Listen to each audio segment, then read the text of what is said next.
Hey everybody, welcome back. Happy Tuesday. Yeah, Tuesday. Just kidding. I'm excited. All right, here we go. Mahmoud. Uh, we got to read chapter 45. He's in Hungary right now. He made it to Hungary. Sirens, soldiers shouting through bullhorns, screams, explosions.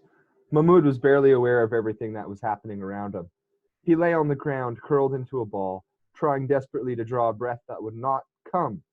His eyes felt like bees had stung them, and his nose was a streaming cauldron of burning chemicals. He made a choking, gurgling sound that was somewhere between a shriek and a whimper. After everything, he was going to die down here, on the border between Serbia and Hungary. Rough hands pulled Mahmoud from the ground and dragged him away, his sneakers twisting and scraping on the dirt road. He still couldn't see a thing, couldn't force his eyes to open, but he felt his chest beginning to work again, the barest tendrils of air reaching his lungs. He drank the air greedily, and then he was thrown to the ground, and someone pulled his hands behind him and tied them together with a thin piece of plastic. It clinched painfully tight, and Mahmoud was lifted again and rolled into a flat metal bed of a truck.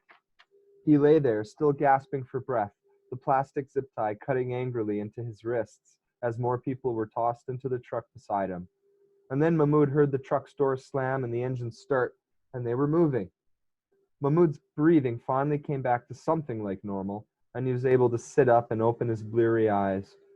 There were no windows in the van, and it was dark, but Mahmoud was able to see the other 9 men with him, all of them red-eyed and crying and coughing from the tear gas, and all of them handcuffed with zip ties, including Mahmoud's father. "Dad!" Mahmoud cried. He worked his way across the floor of the bouncing van on his knees and fell into his father.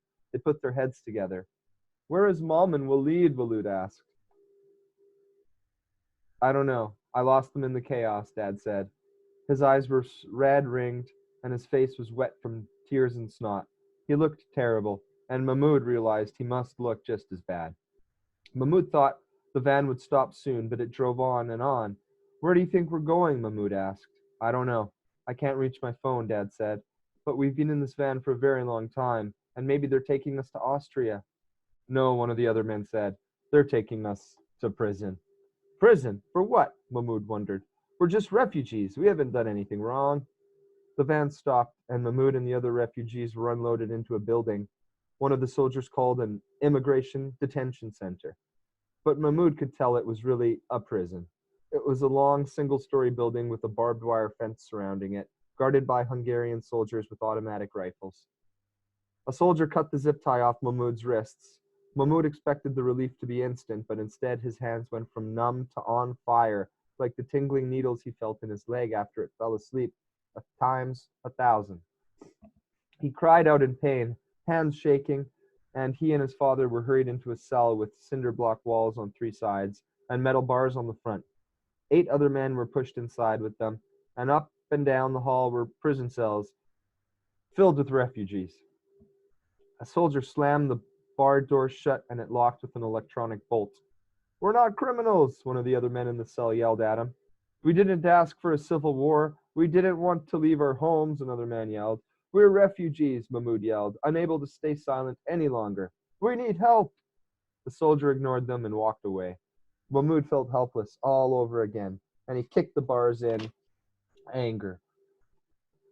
There were similar cries of innocence and rage from the other cells, but soon they were overtaken by separated families trying to find each other without being able to see from cell to cell.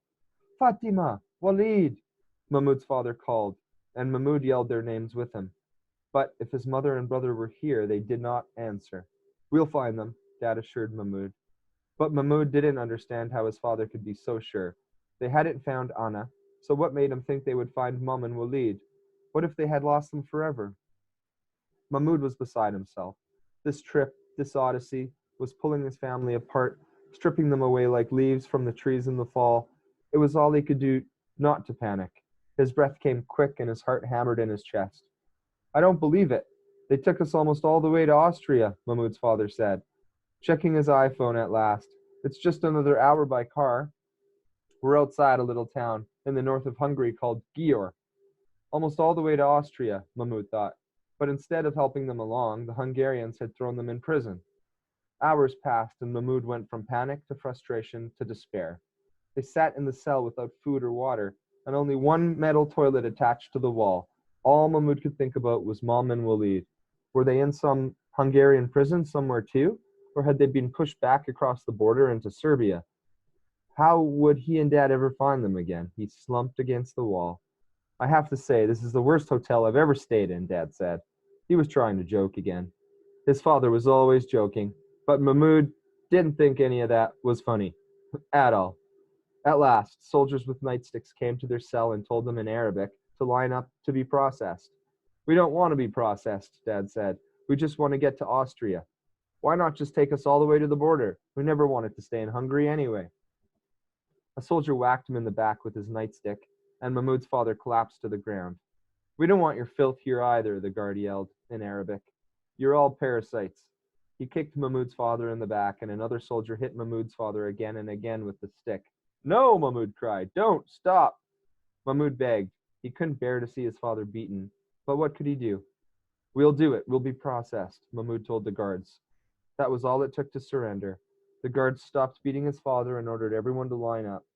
Mahmoud helped his father to his feet. Dad leaned heavily against him, needing his son for support, and together they shuffled in line along the far side of the hallway away from the cells. Men and women and children watched them with hopeful eyes as they passed, looking for their husbands and brothers and sons. And then Mahmoud saw them, his mother and Walid. They were in a cell with other women and children. Yusuf, Mahmoud, Mahmoud's mother cried. Fatima, Mahmoud's father cried with relief, and then he stepped toward her, and whack! A soldier clubbed Mahmoud's father with his nightstick, and Dad went down again in a heap. Mahmoud and his mother cried out at the same time. Stay in line, the soldier yelled. Mahmoud's mother reached for them through the bars. Yusuf, she cried.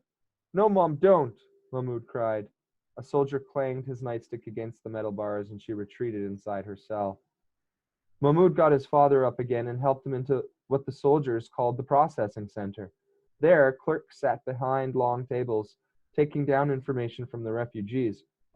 When Mahmoud and his father got to the front of the line, a man in a blue uniform asked them if they wanted to claim asylum in Hungary. Stay here, in Hungary, after you've beaten me, locked up my family, like common criminals? Mahmoud's father asked, fists clenched and shaking. Mahmoud still had to help him to stand. Are you joking? Why can't you just let us go to Austria? Why do we need to be processed? We don't want to stay here 1 second longer than we have to. The policeman shrugged. I'm just doing my job, he said. Mahmoud's father slammed his hand flat on the table, making Mahmoud jump. I wouldn't live in this awful country even if it was made of gold. The policeman filled in an answer on a form. And then you will be sent back to Serbia, he said without looking up at them. And if you return to Hungary, you will be arrested. Mahmoud's father didn't speak again, not even to make a joke. Mahmoud answered the rest of the clerk's questions about their names and birth dates and places of birth, then helped his father back to their cell with the other inmates. Mahmoud's mother cried out for them again as they passed, but Mahmoud's father did not acknowledge her, and Mahmoud did not respond. He knew that would only bring down wrath of the guards again. Head down, hoodie up, eyes on the ground, be unimportant, blend in, and disappear. That's how you avoid the bullies. And that is the end of Mahmoud's chapter. Stay tuned next time for Joseph. Bye.